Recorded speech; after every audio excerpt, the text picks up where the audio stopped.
Hello, I'm Tom. I'm a principal product consultant at Mantel Group. I'm here with Tiff. Introduce yourself, Tiff. Oh, hi everyone. Sorry, just a bit nervous, so hello. Yep. So the reason why we thought this was a relevant topic, and perhaps why you chose this topic as well, was no matter how much UX we do, or research, or validation, or speaking with customers, or how good we think our experience is, at some point it's going to break and someone is going to need help. Maybe it'll be them not being able to complete a flow of some sorts, or finding a specific piece of information, or perhaps they're just generally confused with the language that you've chosen to use throughout your interface. And they're going to fall off the rails, so to speak. And what we're going to try and talk about today is how do we keep them on the rails, and what are some strategies around that? And if they do fall off, how do we get them back on? So what we're going to look at today is how do we craft help experiences in a strategic way to keep people back on track, and how do we also leverage AI throughout that as well. So we'll start with the key takeaway, and that is that help should be primarily self-serviceable.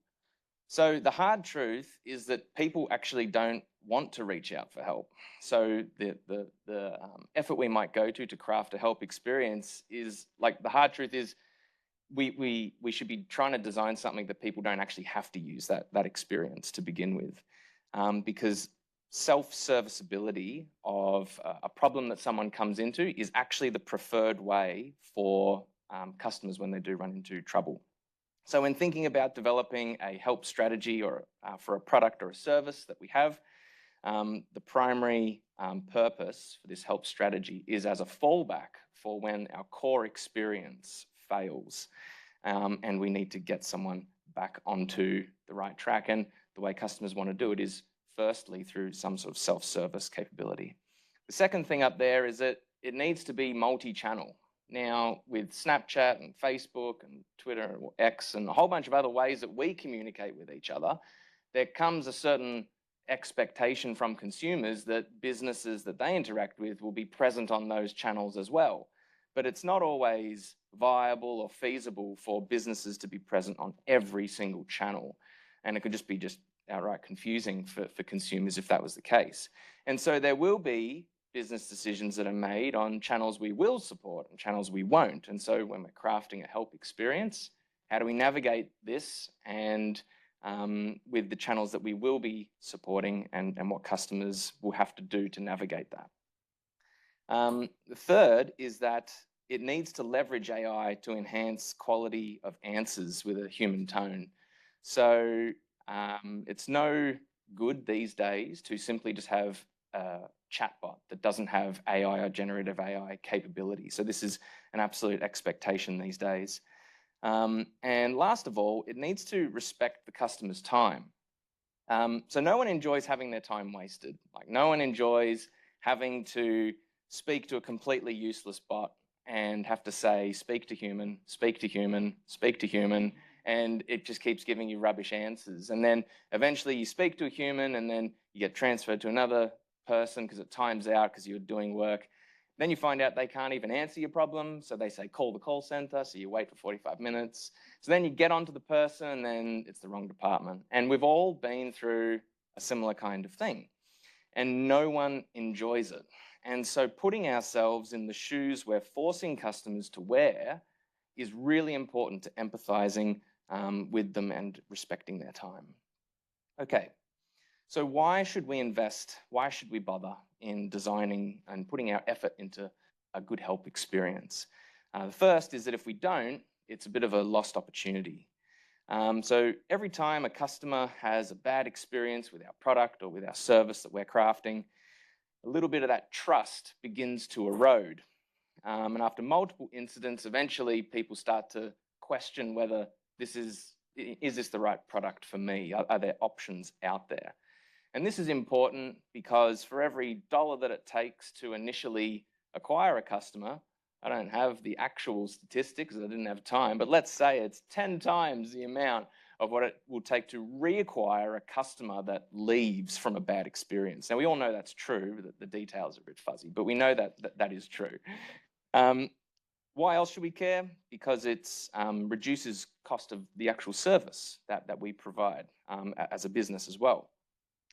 With AI being able to answer customers and triage customers more effectively, it means that there is less of a reliance on actual humans to do those more menial things and more menial questions that a bot can easily triage. And the last one there is that there's rising expectations with customers in terms of how quickly people expect to be replied to and that level of service. So why should we invest in this help experience? Because customer expectations are rising, that quality, that businesses will provide quality help at key decision moments and consistently across their experience, no matter where they are.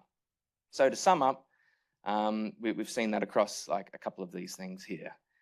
So what we're going to look at in our session is 3 key things. We'll spend most of our time on the first 2 and a little bit at the end. So yeah, the first thing that we're going to talk about is, what do customers actually expect? So looking across a couple of different studies and market research, one of the trends that are out there is that customer service is expected on social media channels to some extent. Now, this sort of goes hand in hand with that multi-channel thing that we were talking about before. But again, there are business decisions and very practical decisions that we can't be on every channel. So how we manage that is really important. Second is around growth in messaging as a channel. So number 2 and 3 almost go hand in hand because as messaging is a key help channel and it's starting to grow as a key help channel, especially with better asynchronous chat and AI capability, we have call as a help channel starting to decline and has been for quite some time. And that sort of goes hand in hand with number 3, where there is a hesitation to call for support for more menial tasks and answers they need, but it is still the preferred channel for when it's a matter of urgency or quite a complex natured query that they have. More positive view of automation is another one. Seek self-service options first. We've already briefly touched on that, and expect shorter response times. So to sum up, when we're chatting about what our help experience looks like for our product or service, maybe some of these could start to form some kind of success criteria or goals that we might have in the back of our mind as we craft our experiences. So what are some of these key ingredients? Well, we had a look across a range of different brands and industries and the various help experiences that they offer. And we looked at 16 of them. We could have looked at more, but relatively soon we started to see that a key pattern was this. So when a customer is going through some kind of journey or flow or task to complete, and they come to a point where they are unsure about what to do next, this is where our core experience has failed, and they need to get back on track in some way. And this is where level 1 might come in firstly. So this is where we provide helpful information in the direct context of what the user is trying to do. So they're not leaving channel, it's right there in front of them.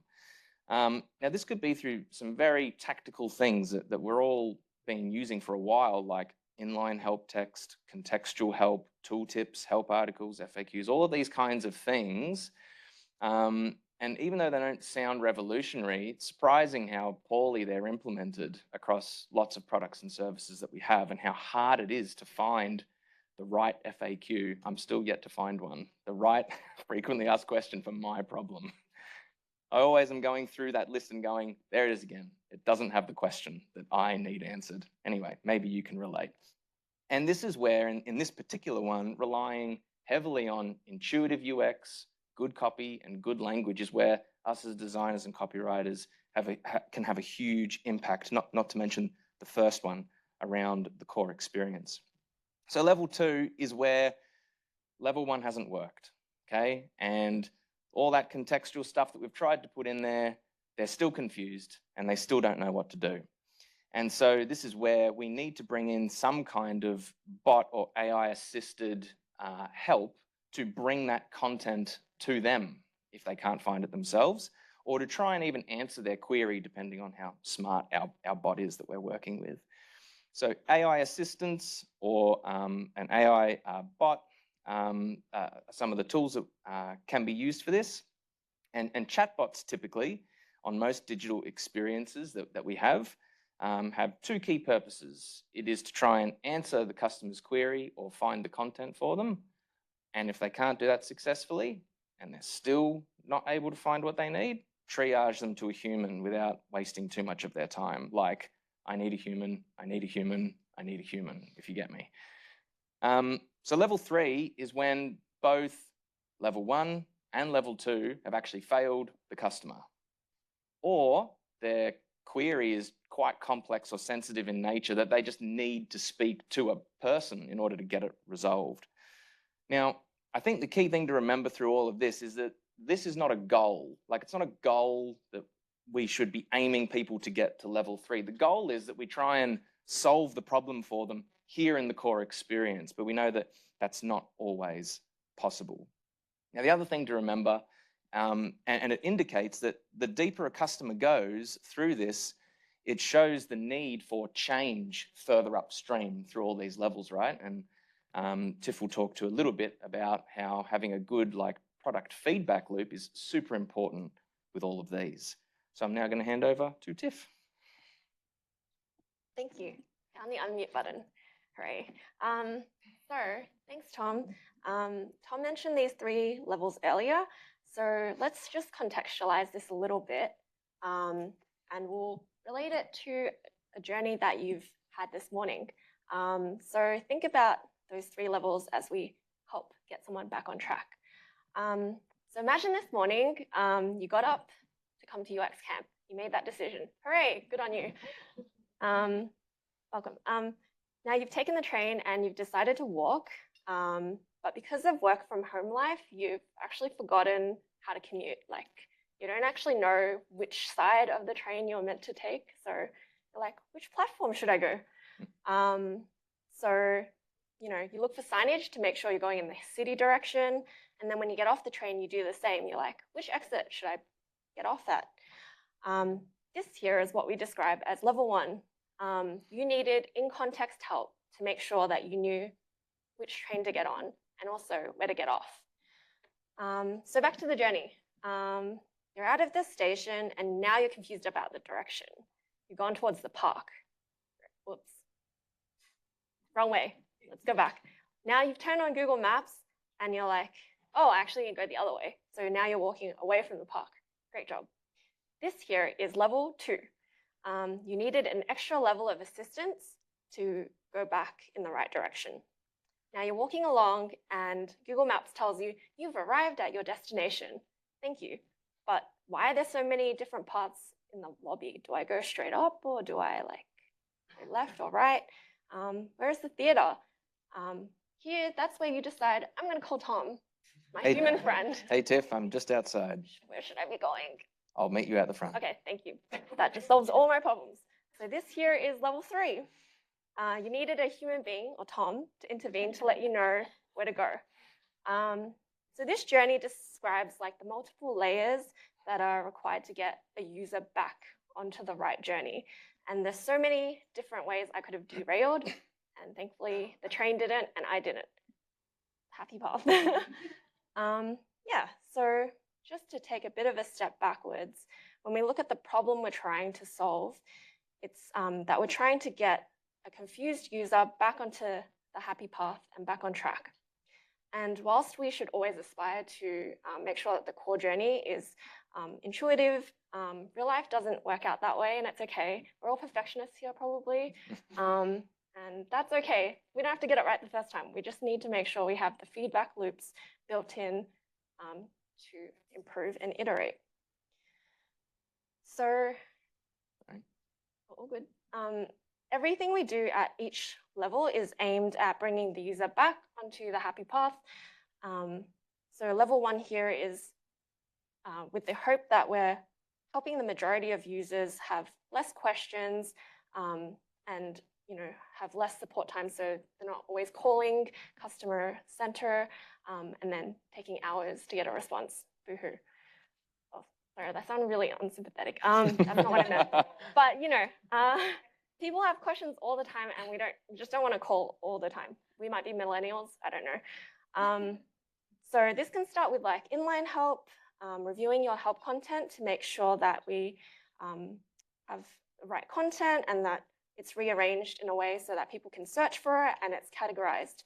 And as your users explore the FAQ, this will also help you build your popular topics so that others might easily find them.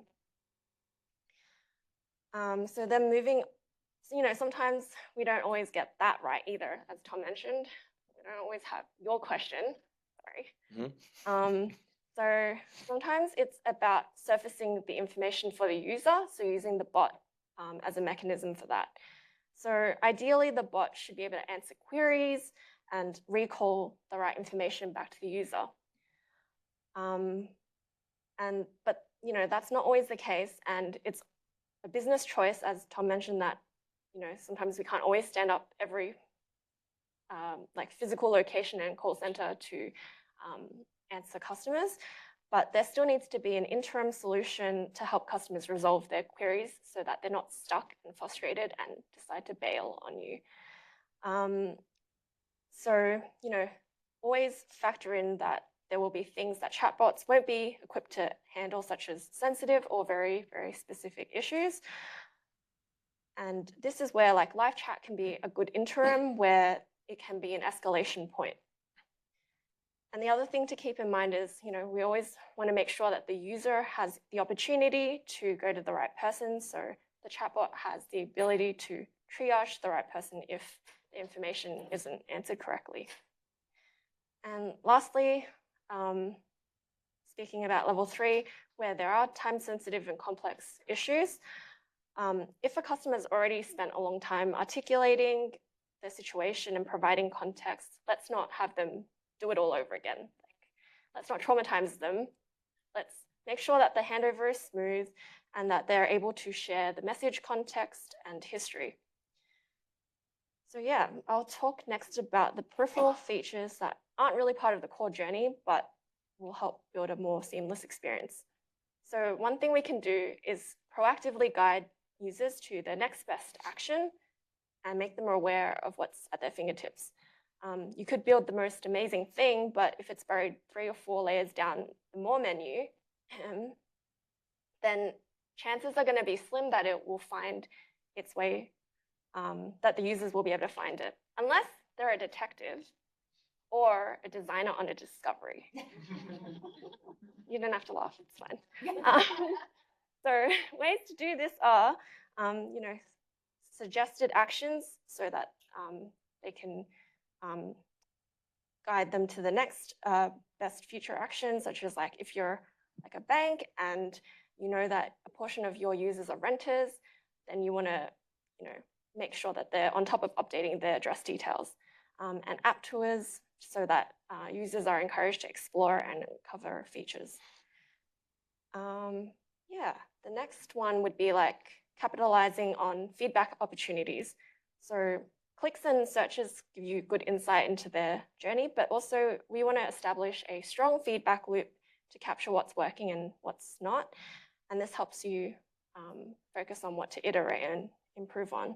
So some things might be feedback questions to make sure the content is hitting the mark, suggestion forms, bug reports, so you stay on top of critical issues. But what's really important here, and probably not on the slides, sorry, is what the business does with that information. There should be some kind of prioritization and vetting process to deal with that feedback and making its way onto the product roadmap. I think almost there. Chatbots do have that reputation that Tom mentioned. We've probably seen so many memes, but AI is getting better at synthesizing a lot of data, and also responding really quickly, which makes it well suited to triage issues. So imagine if your top customer complaints were able to be addressed by a chatbot. What's the size of that opportunity versus the cost to implement it? Cost aside, it's kind of important to overcome this trust issue that we have with bots, overcome that trauma. So, ways to convey that is by communicating the time required to respond, making sure the chatbot has the ability to gather all this information, and making sure that all that information is saved and is able to improve the model. Ooh, almost there. So transitioning from a bot to a human requires that warm handover and strong communication, because we also want to alleviate some of that anxiety about timing. You have to communicate details such as ETAs, and we also want to give, we want to make sure that everything is captured so people don't have to repeat themselves. And speaking of a warm handover, I'm going to just throw back to Tom. Okay, no worries. Thank you so much, Tiff. That was really good. So what I wanted to take you through was been on a couple of different projects. I've tried this kind of thing out. So I'll show you an example which I've de-identified from a client that I've worked on a little while ago. We're going to call them Acme. What you can see is we've got the channels down the left and we've got the levels across the top. So I don't think you have to crouch down, Tiff. So we've got all the different ways that we're going to have in this first iteration of this implementation that customers are going to be able to find help in some way, and then how that corresponds to the different levels of help. And you'll notice in this first one, there's nothing to do with level 2 in there. It goes straight from level 1 to level 3. And that was a deliberate choice that we decided to make because we weren't going to implement any bot-assisted help to begin with. But as we go a little bit more further in, when we do choose to bring in the chatbot, I don't expect you to be able to read everything, but what you can see there is the channel list has grown. We're not supporting Snapchat. We're not supporting all these other things, but we are supporting some. And so how is a customer going to navigate these? What is the experience they're going to have? And with that chatbot, if we were to just zoom up a little bit more on that chatbot, as an example, you can see that it's going to be used to do a couple of different things that we've been talking about. It's going to be used to try and answer the question. And if so, that's great. It's also going to try and reuse the material and repositories that it has underneath it to then surface that and bring that to the customer. And if all of that fails, it's going to head it off to a human being, etc. And now on this particular project, we're going to bring in a third-party vendor that's going to be a core part of our product feature set. Now they have their own support team. They have their own things that they're allowed to answer questions on that we're not, and they are, etc. So it's going to be really messy, and we're always dealing with plug-in third-party providers, etc. And so this is a very real example. And so in here, the blue sort of indicates the way that we figured out how we were going to approach that and how they were going to answer certain questions and they were going to hand over to us somehow, etc., etc. In this last iteration, we took everything out of being email-based for fraud or complaints or external team-related queries to now all feeding through into a messaging center. But we didn't begin with this, we began with the first one. And so I think when we're crafting any of these experiences, being very pragmatic about what technology we have available, what's it like on the roadmap, what does that mean for us, and how do we actually craft this experience, in a pragmatic way. What's coming next? Like I said, we weren't going to spend a lot of time on this, and I'll wrap up in a sec, but AI is moving pretty darn quickly in this space, and new use cases for it are popping up all the time for how we can use it. In the context specifically of digital help, and looking ahead maybe 3 to 5 years, the blue sort of highlight a couple of the themes that we can start to see emerging around help being more predictive and proactive rather than reactive, more seamless cross-channel interactions, blending chat, voice, and video, because they're all kind of independent, so mixing it all together, and being able to derive insight from it. The ability to analyze and execute on real-time data and provide smarter content aware solutions for our customers and their problems. And then, as we've mentioned before, routine tasks are managed by AI and escalate to humans. This is already happening, but I think we've got, I think a few other things in there, and we can see. Generally, I think it's going to be more the blending of level 1 and 2, where we have not so much a call response interaction with a chatbot, but it's actually going to turn into something that's more subtle and integrated into the actual experience. So that's what we have for you today, and thank you.